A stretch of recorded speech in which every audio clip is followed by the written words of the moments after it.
Hello दोस्तों, मैं हूं दिनेश के वोरा। न्यूज़ टाइम में आपका बहुत बहुत स्वागत है। आज बात करेंगे पीओके, पाक ऑक्युपाइड कश्मीर की।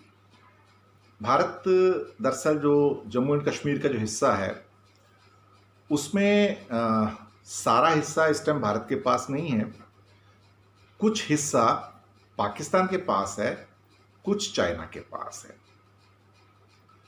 अगर परसेंटेज के रूप में देखें तो इंडिया के पास करीब करीब टोटल मिला के इस टाइम 42% के आसपास भारत के पास जम्मू कश्मीर है, इसमें लद्दाख भी इंक्लूड है।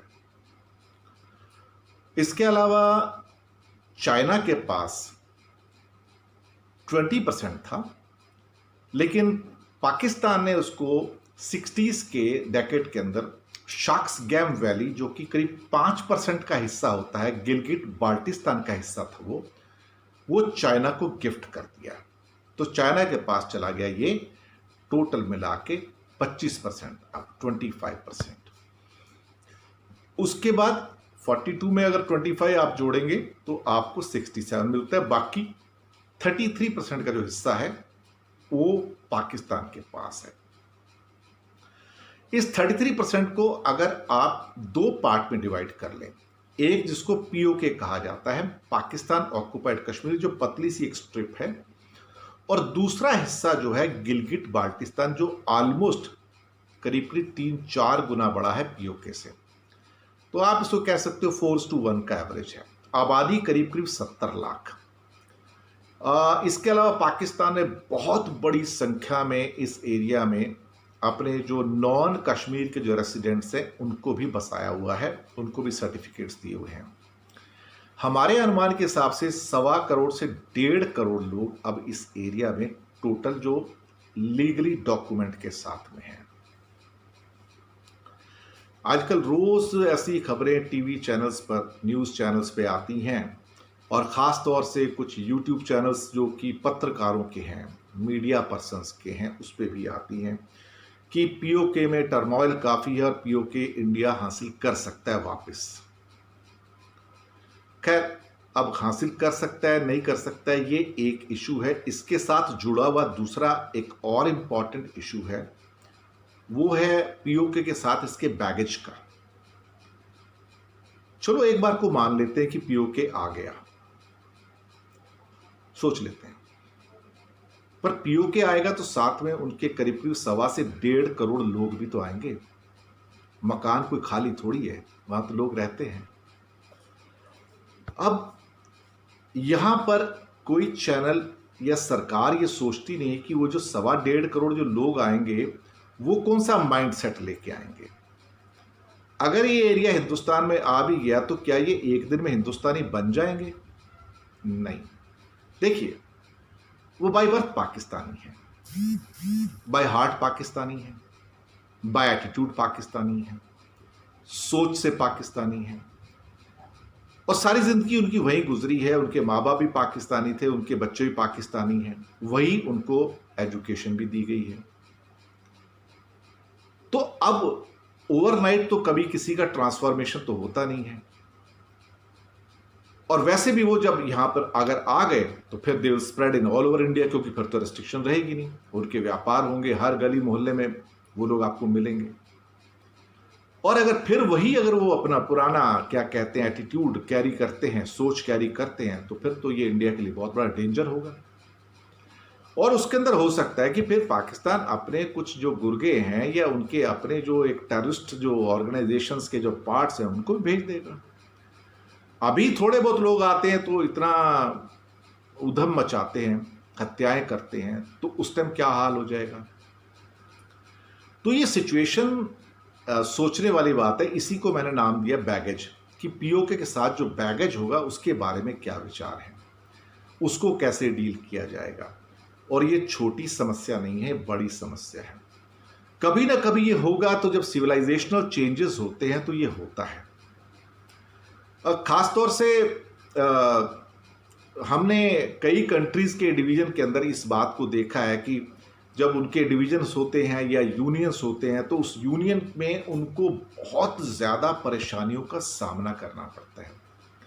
जर्मनी का डिवीजन तो हो गया था, लेकिन बाद में जब मिलने की बारी आई तो दोनों में कल्चरल डिफरेंस आ चुका था। थे तो दोनों जर्मन, लेकिन कल्चरल डिफरेंस आ चुका था। और वो कल्चरल डिफरेंस ये था बेसिकली कि वेस्ट जर्मनी जो था बहुत एडवांस था, बहुत समृद्ध था, बहुत अमीर था, और ईस्ट जर्मनी जो था वो रशिया के इन्फ्लुएंस में था, ये सोवियत संघ के इन्फ्लुएंस था, वो बहुत पुअर था।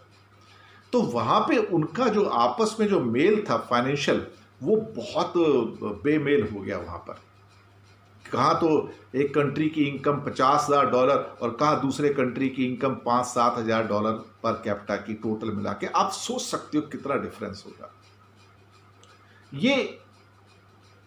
ये प्रॉब्लम्स आती हैं खास तौर से जब यूनियन ऑफ टू कंट्रीज होता है या सेपरेशन ऑफ कंट्रीज होता है, तो कल्चरल डिफरेंस आते हैं, पॉलिटिकल डिफरेंस आते हैं, एटीट्यूडनल डिफरेंस आते हैं। ये बात अभी निकल के आनी शुरू हुई है, जिसके ऊपर आज हमने ये चर्चा की है कि ये चीजें साथ में परेशानियों का सबब लेकर आती हैं। कोई चीज अकेले नहीं आती, अपने साथ अपनी परेशानियों का एक ब्रीफ केस या बंडल लेके आती है, और वो कई बार परेशानियां इतनी बड़ी हो जाती हैं कि उनसे पार पाना मुश्किल हो जाता है। फिर कई बार ये बाद में आता है कि ये ना होता तो ज्यादा अच्छा था। अब इंडिया और पाकिस्तान में भी ऑलमोस्ट 73 ईयर्स का टाइम जा चुका है, बहुत लंबा अरसा है, 7 डेकेड से ज्यादा। अब धीरे धीरे वहाँ की जो जनरेशन्स हैं, वहाँ भी एटीट्यूडनल चेंज आ गए हैं, सोच में फ़र्क आ गया, उनकी सोच अब अलग हो गई है। ये 1947, 1950, 1960 की सोच नहीं है जब दोनों एक जैसे थे। आज एक नॉर्मल इंडियन और नॉर्मल एक पाकिस्तानी की जो सोच है उसमें बहुत फ़र्क आ गया, उसके अंदर उनकी एटीट्यूड में फ़र्क आ गया, अपने कंट्री के प्रति जो लॉयल्टी है उसमें फ़र्क आ गया है। अब बहुत सारी चीज़ें बीच में ऐसी हो गई हैं जो दरमियान में आ जाती हैं। उसमें सबसे पहली बात, जैसे कि अगर आप एग्जाम्पल लेंगे कि 1947 के अंदर जब आज़ाद हुए थे और उस टाइम पाकिस्तान आज़ाद हुआ था, तो बांग्लादेश बहुत पुअर हिस्सा था उसका, और उसको और ज़्यादा एक्सप्लॉइट किया।